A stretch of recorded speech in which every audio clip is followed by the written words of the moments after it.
I went to practice all the time. I would watch everyone who was better than me because I thought, okay, what are they doing that I'm not doing? So as I would say now, I've got this thing called the it box. And the first thing in the box is a nail. How bad does it have to hurt to be willing to change? So I was hurting, wanting to change. Second thing in the box is a mirror. So I was willing to look in the mirror and say, okay, why do they shoot below 80 and I don't? What am I not doing? So I was very honest and truthful with myself because I wanted what they had. Welcome to the Secrets of Success podcast. I'm your host, Dr. Ken Keis. Well, today's show, we actually have a LPGA golf pro who is also now on the Seniors Tour and also now doing keynote speaking for Fortune 500 companies around her new model around the it box. Now, you'll have to listen to the episode to figure out what is the it box anyways, and our guest is Cindy Miller. Now, Cindy's story wasn't easy. She went through a lot of sort of tragedy and stress to get to where she's at today, which is part of the point of the show. Is she is still really amazed at how few people are willing to actually do the work to get where they are, the practice, the diligence around learning new things. And, that's what CRG is about, and what we talk about in the show is the number one person that you are responsible for is yourself, and the only one who can know their why, their purpose, be clear is yourself. Nobody else can do it for you. Yes, coaches and different methodologies can contribute to it, but you still have to take the initiative. I mean, that's one of the reasons why CRG exists, is to help others to live, lead, and work on purpose, and our tools and resources contribute to that. Now, we have 10 assessments that lead into 12 reports. All of those assessments contribute to clarity in your life. And of course, our number one assessment is the personal style indicator. It is rated the number one assessment when anybody takes it in terms of personality compared to any other tool that they have taken. And we have a brand new online e-course in addition to the assessment on my book, Why Aren't You More Like Me? So my encouragement is that even if you've taken other assessments, the reason that the personal style indicator is number one is that it's designed differently. It appears the same to people from the outside looking in, but it's not. And so my encouragement is that you're worth it, and that level of clarity will contribute to making all your decisions around career, relationships. Everybody talks about emotional intelligence, mindfulness, self-awareness. All of those contribute from the personal style indicator. So enjoy the show with Cindy. Here she is. Welcome to the Secrets of Success podcast. I'm your host, Dr. Ken Keis. Well, I always like to have individuals who have reflected their performance, if you want to call it, in the field, on the field. And today, our guest is no exception to this, as somebody who has been on the U.S. Women's Open sort of tour and championship, but we'll get into her details of that. Welcome to the show, Cindy Miller. Well, thank you. It's great to Cindy, be here. Well, it's glad that you made the time to join us. And Cindy, of course, it's the first time that I've actually had a golfer on the show, so we'll get into your journey and some of those things along the way. But give us a little bit about your background, Cindy, as far as where you grew up and some of the things that led you to going into golf as a profession. Well, I'm from a small town about 30 miles south of Buffalo, New York, named Silver Creek, and my mom and dad played golf, and they would drag me to the country club every weekend, where the pool was my babysitter while they played golf. How old were you then, Cindy? From, 7 to 17. Wow. Well, and maybe even younger than that. How excited were you to go to the pool at that time? Very excited. Very excited. But not on the golf course? No, I thought golf was stupid. And sometimes I still think it's stupid. And you've written a couple of books on it, so we'll come to those in a minute. So here you are. You're being babysat by a pool. When did the transition happen? Well, I got fat in 8th grade, and the cute boys that were also being babysat by the pool started to call me 10-ton Tessie. Wow. And bullies back in grade 8. Right, and I quickly found an aversion to swimming, and the only other option was to go hit a golf ball because I was trapped like a rat with no cheese, as I say. And I started playing golf, and my dad got me lessons with the head pro, and he said to Dad, you know, this girl of yours is going to be pretty good at this. And being the competitive control freak maniac that I am, I fell in love with trying to get better. Even at 10 and 12 years of age? Well, this was more like 13. Okay. I didn't really love it. I was dragged out there to do a little bit of golf, but I would always go back to the pool. So it wasn't until I was in 8th grade that I decided I kind of liked it. And my mom and her friends took me to an LPGA Tour event when I was 17 years old up the road in Buffalo. And I saw a girl by the name of Laura Baugh, who was a year older than me. She was only 18 at the time. And she was playing on the LPGA Tour, and I was absolutely awestruck. I saw this big, huge golf bag she had with her name on it, these beautiful new shoes, her outfit that matched perfectly, and then when she hit the golf ball, the sound that it made, holy cow, the crack, I was just like, oh, I got to do this. This is what I'm going to do, and I'm going to beat her doing it. So that was my dream. So are you saying, Cindy, a golf bag with your name on it was the main motivation? I am saying that. I'm just messing with you, of course. But it was the whole deal. It was just like, oh, this is what I want. I want to do this. Now, I got to tell you that on a side note, my mom and dad were both alcoholics. And life at my house wasn't a whole lot of fun. My dad was an entrepreneur. I'd say that he was unemployable. And the golf was his escape, and they would play golf all day and sit at the bar and drink all night and then go home and fight. So kind of I wanted to escape. I was the youngest of 3 kids. My brother is 11 years older than me. My sister was 4 years older than me. So almost a single child syndrome. Yes, and so needless to say, they took off as soon as they were able. And I was sitting there trying to help Mom not get killed by Dad. And when I made my escape plan, I didn't know whether I was running towards something or running away from something else. And when you think about it now, what do you think it was? I think, I do a lot of stuff with motivation and behavior, as do you, and I believe as I reflect on my life, I know what I don't want, and then a little tiny light in there was like, well, what if you could do this? What if that was possible? Wouldn't that be amazing? So it was, I think, both things, get me out of here, I don't want this, and holy cow, if I could have that, that would be amazing.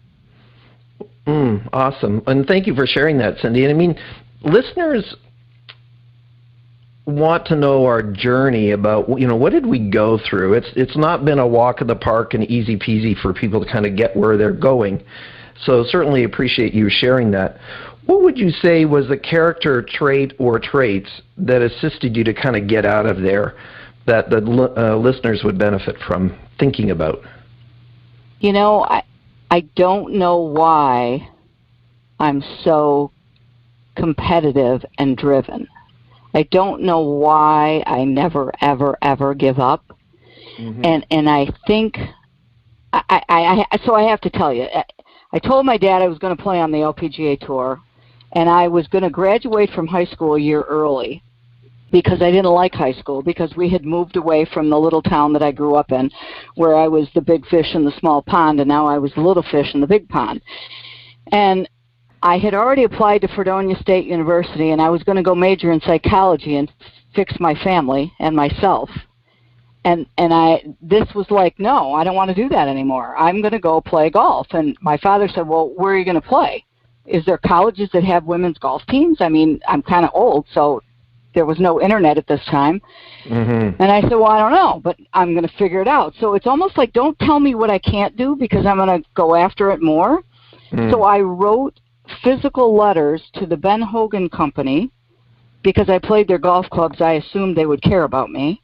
And Golf Digest magazine, and I said, hey, my name is Cindy Miller, or Cindy Kessler, I was at the time. I'm from Silver Creek, New York. I want to play on the LPGA Tour. I want to find out if there's any colleges in the United States that have women's golf teams because I need to get better.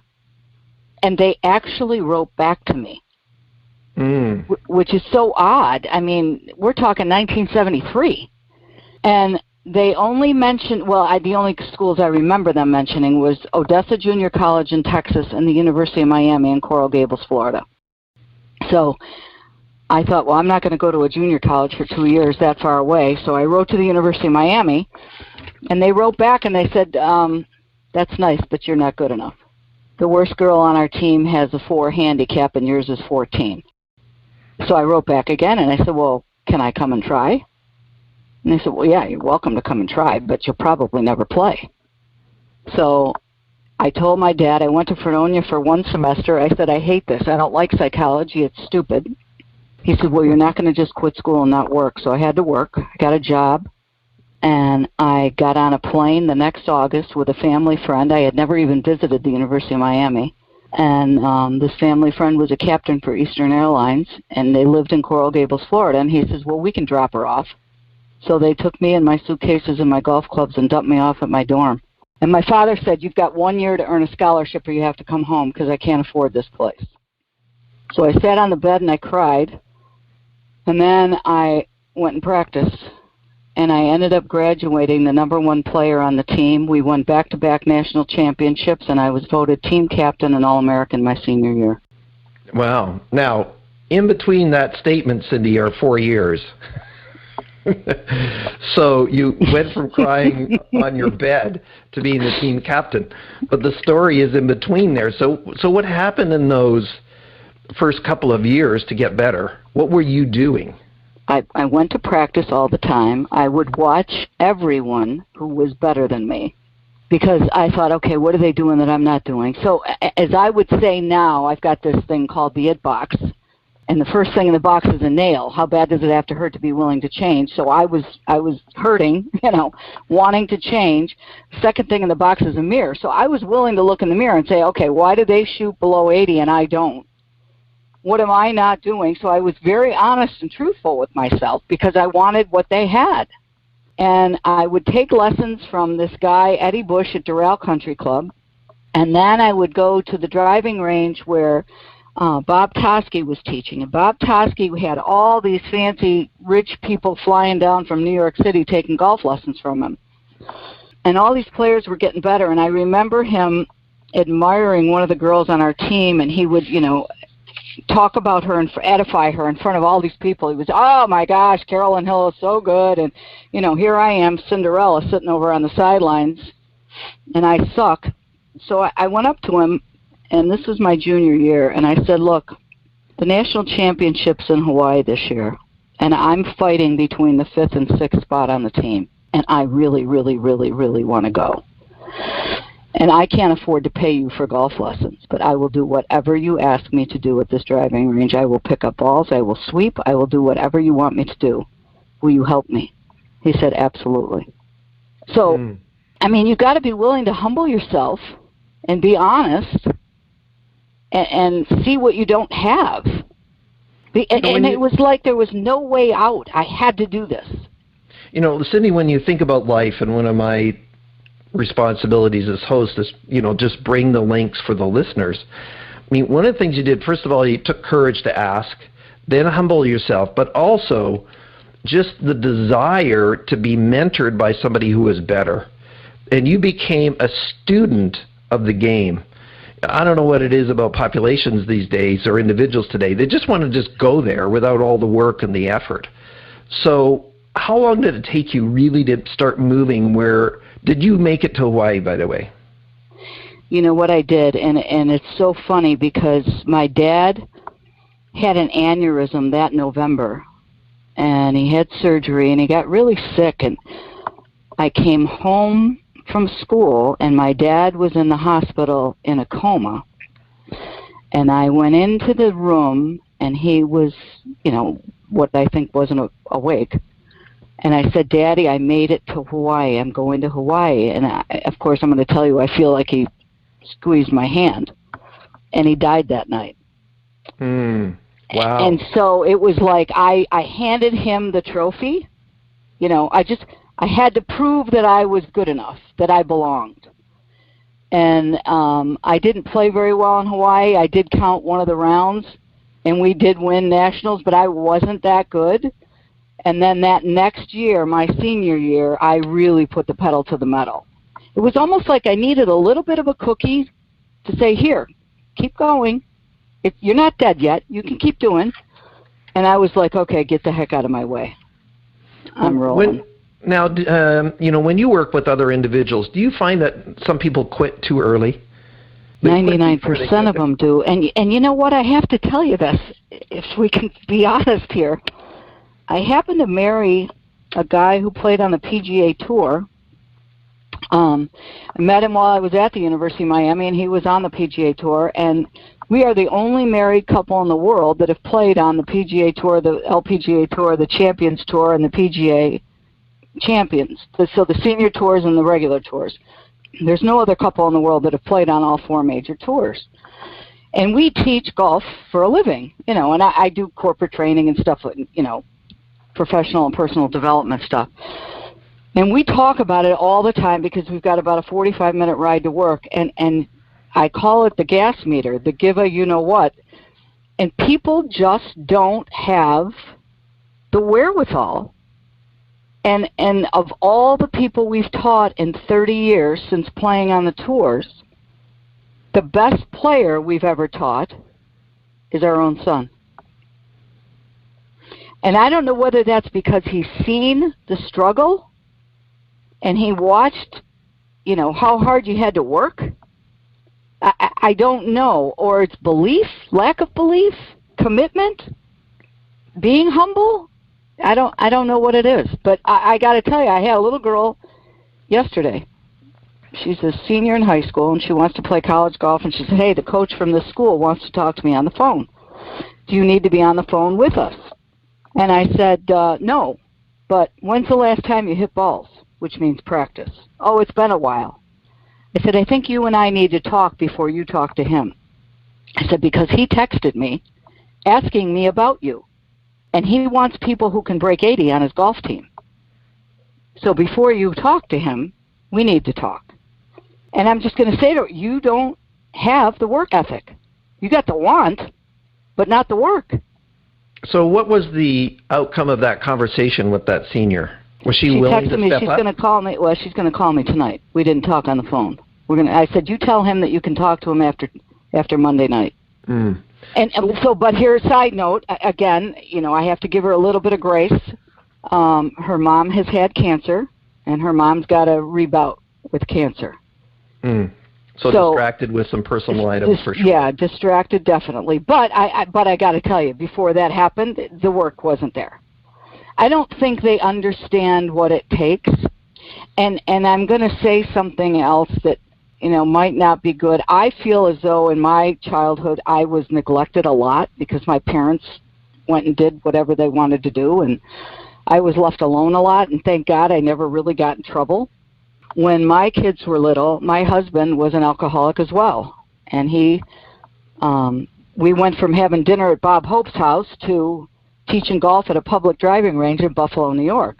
And that weared on him, and he would start to drink while he was teaching and hide it in the corner. And I finally just said, you got to go. You got to stop, And he didn't want to stop, so he left, and he tried to commit suicide. And, my kids went through an awful lot, but they knew we loved them, and my son said, the fact that you left us alone so much, he said, I was the only kid that went to college and knew how to do the laundry.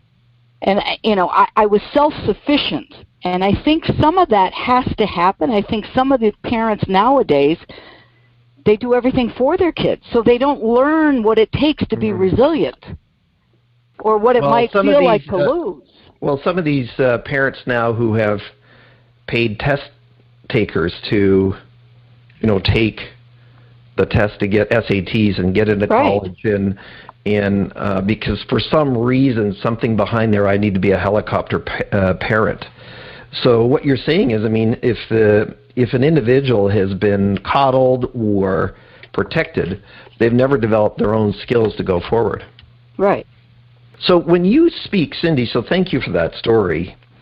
When you speak to your Fortune 500 clients and you're teaching them about success in life, let's transition to that. What are some of the things that you are teaching individuals so that they can transfer, this metaphor for golf or metaphor for sports into being successful in life? And by the way, individuals that are listeners, Cindy has a special gift for you, and we will reveal what that is closer to the end of the show. So, Cindy, with that, what are some of the principles that you are now teaching to individuals so that they can realize some success in life? I think they have to stop and ask themselves, what is their perception? So, in all my years of playing and teaching the game of golf, I've never met anyone who's tried to miss it on purpose, the ball, their life. No one is in 5th grade and says, I want to be a murderer and rot in jail. Nobody wants to do that. So they have to stop and say, well, why am I where I'm at? And what I have learned is that your beliefs in life come from experiences. And those experiences give us attitudes. And when we develop those attitudes, we then follow through with actions. So let's pretend that there's a mom walking her baby in a stroller down the sidewalk. And the cute little 2.5, 3-year-old is sitting in the buggy, and this pit bull gets away from its owner and starts running towards the baby's toes. Rah, rah, rah, rah, rah, rah, rah, rah. Right? Like it's going to bite the baby's toes. What's that baby think about dogs?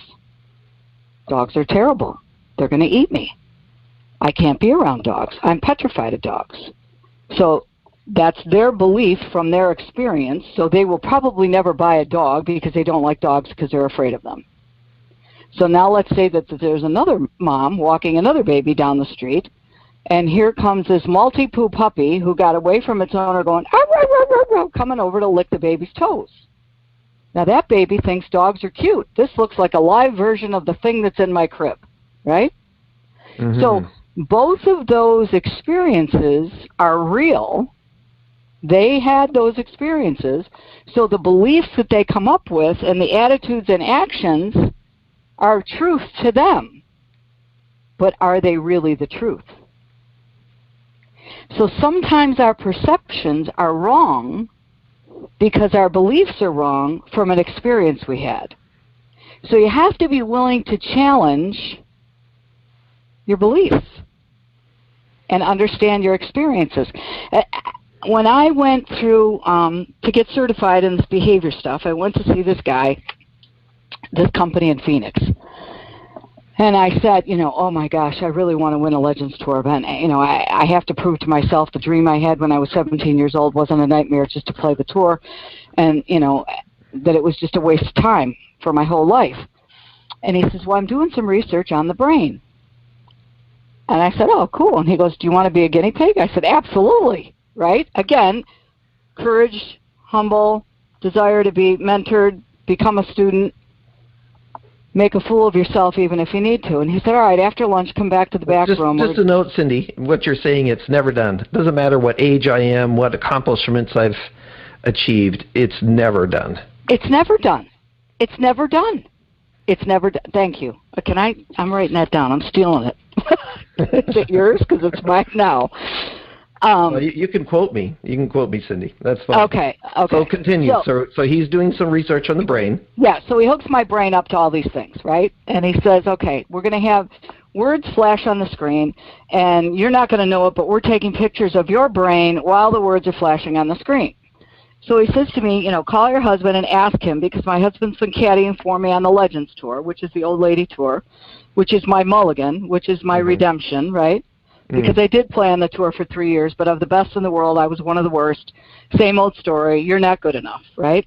And then when the Legends Tour came around, I was like, oh, I want to play. Well, you're not good enough. Well, what do I have to do to qualify? So it was like a mulligan for Cindy, which means it's never done. So I asked Alan, okay, money, trophies, protect, pursue, all these words that I knew would get a little ring with Cindy, right? So the next day he comes back into the room where I'm in the training for this trimetric stuff, the Hartman Values Profile, and he says, here's a picture of your brain. And he says, you don't believe you deserve to win. I said, why? He said, I don't know. He said, but that's the picture of your brain. I go, well, that's not good. Can we change this? And he said, absolutely. I said, all right, how are we going to do that? Well, you have to do these exercises, left brain, right brain, brain gyms, all these things. I said, okay, I'm in. So now I go hell-bent for election doing these brain gyms. And this was in October. And I went back in December, and what was all red turned mostly green. So what I teach people is you don't understand what your subconscious mind is soaking up. And sometimes, you have to want to get better. You have to want something. And if you do, you can definitely improve. But you have to be willing to put in the work. Well, let's just back up for a second for the listener's sake. Is there a way to discover what those belief systems are without a brain scan? I think if you stopped and said, what have I always done or not done? Is there a reoccurring theme, right, in your life? Are you open to possibilities? Do you try new things? Do you listen to the committee of they? So in the game of golf, the committee of they, I don't know do you play golf, Ken? Very little. Okay. But I do play. In fact, I played about a month ago and had some fun with it for a while. I never had, not that I don't play golf, I never had 5 hours to play like your parents. So my background is as an entrepreneur, I was just mostly working. And I did play in my younger sales career because I took my clients out. So the game is enjoyable when you're better at it. Yes, I'm just saying, that's my belief system. So you continue from there. But I do know the game, yes. So the funny thing is that in the game of golf, I call these people the committee members. You can go hit balls at a driving range. And if I went to a driving range that was nowhere near Buffalo and I had a raggedy old bag and I didn't have the beautiful bag with my name on it, right, no one would know who I am. And if I tried to miss the ball on purpose, someone would come over to me and say, you know what, sweetie, can I help you? You've got to keep your arm straight. You're bending your left arm. So the committee is very good at telling you everything you do wrong. So I believe you need to become bulletproof. You have to be open and honest, but you have to become bulletproof to the committee. Because there are forces out there that don't want you to win. And there are crabs. There's a story of crabs in a pot. You put a bunch of crabs in a pot of water. They'll never climb up because by the time the first one tries to get out and almost over the top of the thing, the other crabs at the bottom will grab the legs and drag them back into the pot, right? So they're never going to get out. So you have to be very aware of, am I my own crab? Am I listening to the committee? Am I open to the possibilities? Do I see the potential? Am I willing to make a plan? Am I passionate about what I really want to do? And then you have to go through the pits, which is putting in time. Are you open to doing that? Sometimes it takes years. And like you said, it's never done. The other part of it is the pressure. People practice their whole lives in the game of golf to be coming down the last hole, tied for the lead, having to hit a shot on the last hole to win a tournament. So when you get to that place, are you afraid of it? Or are you accepting? Do you see that your perception of pressure, this is a privilege. It's not something to be feared. So I think all of those things go into, what am I doing to sabotage myself? What's my mental, what am I saying to myself? So if we were to transition into proactive items, and I appreciate that, Cindy, because we believe that too, that our beliefs are underpinning our thoughts and our actions for sure, which lead to behaviors and results and outcomes. With that, what are some proactive things that the listeners can do so that they can see more success? So you were doing this left brain, right brain exercises and activities to purge yourself, to make this brain scan green. What can the listeners do to make sure that their brain scan is more green than the red? I think they need to be open to the voices in their head. I think they need to be, like, let's say someone wants to, works at a bank and they're not happy with how much money they're making. So they can sit and whine and complain and moan and groan, or they can say, what can I do to get better and to advance my career and become a leader in this organization? Or what do I love? So I would say, number one, you have to take some assessments. If you don't know what you want and who you are, you have to take some assessments to find out, what's my learning style? What am I really good at? Am I use the DISC assessment. Or is your assessment a DISC assessment? Ours is a alternative to DISC. And Okay. So we designed ours because we wanted something different and deeper. So the personal style indicator is our tool, but it goes down a similar track, but ours is different. So, but I hear what you're saying is that we do believe that personal style is a very important thing to understand and to know. Yes, and then, your learning style along with it. What motivates you to action? So again, here's the example. Alan, my husband, said, I don't want to play on the tour anymore. I want to teach golf. And I'm like, oh. And at this time in my career, I don't want to teach golf. I don't like golf. I'm mad at golf. Of course, golf was the fault. It was golf's fault. It wasn't Cindy's fault. And he said, no, I'm going to be able to teach you how to do this better. So he's a high SC personality, and he's very analytical and detail-oriented. Well, he taught me how to teach golf. And when I understood what he was saying to me, I was like, holy cow, where were you when I was 15? I would have been way better. This is amazing. So he said, let's go teach golf. So we ended up moving to Buffalo from Florida. Now, I'm from Buffalo, so we came back to Buffalo, but we lived in Florida at the time. So, as I said, we went from having dinner at Bob Hope's house to teaching golf at a public driving range in Buffalo, New York, starting every year at zero. Now, some people would say, you did what? Why in God's green earth would you do that? Well, we had no other choice because we didn't have a job. We had degrees, but we didn't want to be golf pros at a country club. So why do I want to be self-employed and start every year at zero? Because I'm an entrepreneur, right?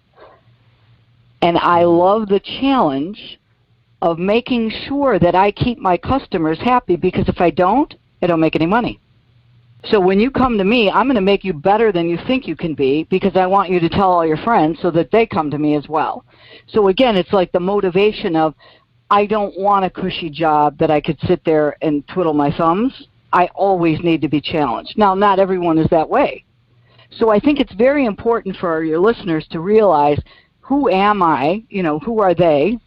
What are their strengths? What are their weaknesses? What motivates them to action before they can make a path or a plan for their personal success. But they also need to be very aware of that inner voice of the protector. Look out, be careful, watch out, where are you going? And understand, whose voice is that? So my father was a go-getter, and my mother was, oh, be careful, look out. I'm like, well, now you're making me afraid. I was ready to go for it. Now I'm sitting here with clenched butt cheeks, afraid to move forward. So you have to be aware that there's voices in your head that can harm you or hurt you. Absolutely. I think I had a similar mother as well, where she thought that her job was to worry on behalf of everybody. I said, man, if you were to do what you're suggesting, I would do nothing. Now, Cindy, if you can believe it, we only have about 5 minutes left.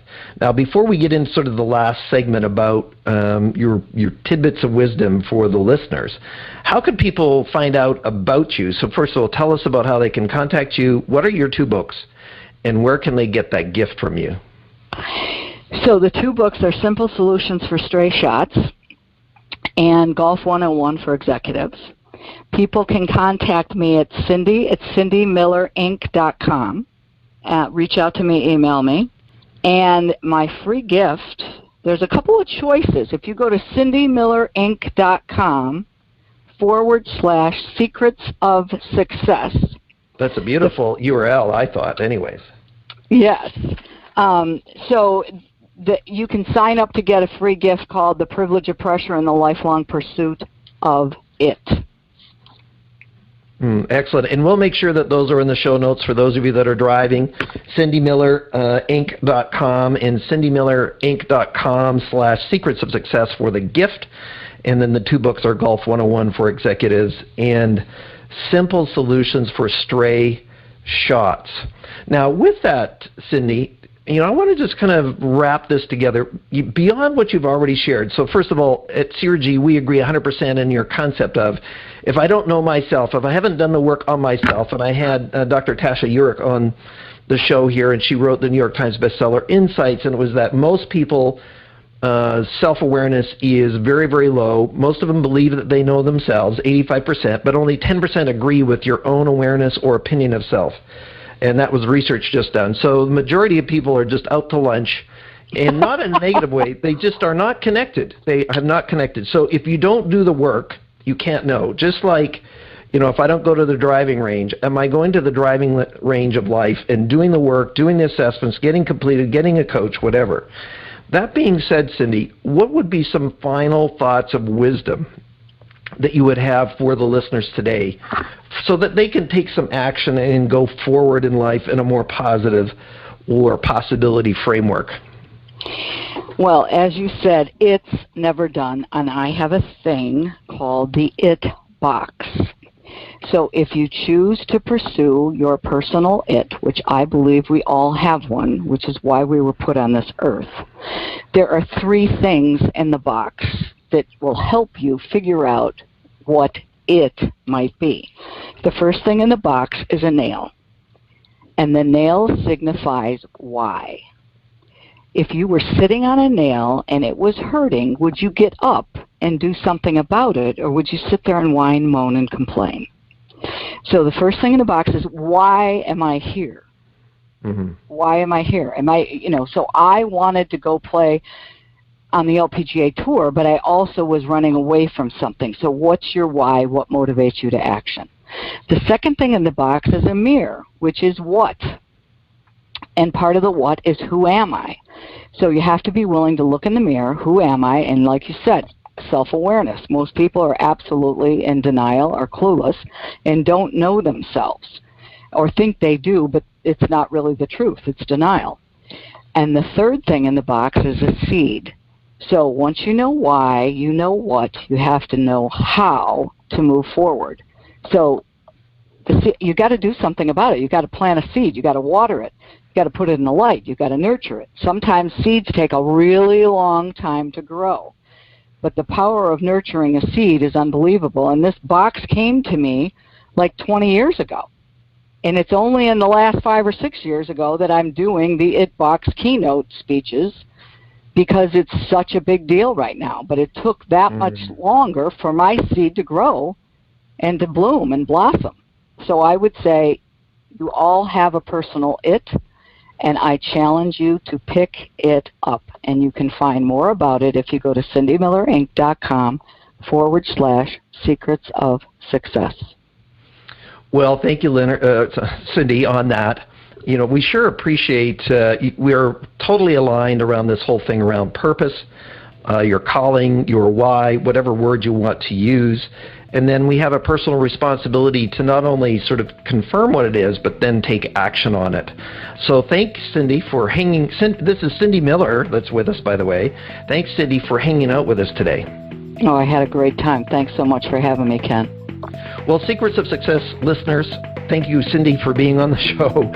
And, when we think about life, you are the only person responsible to take it to the next level. Blaming, being in denial, whining, being a victim, none of those things will move us forward. So Get clear. Find out who you are. And as always, thank you for listening to The Secrets of Success, taking your valuable time. If you like what we're doing, pass it on, leave a positive comment on whatever platform you're listening on. I'm your host, Dr. Ken Keis.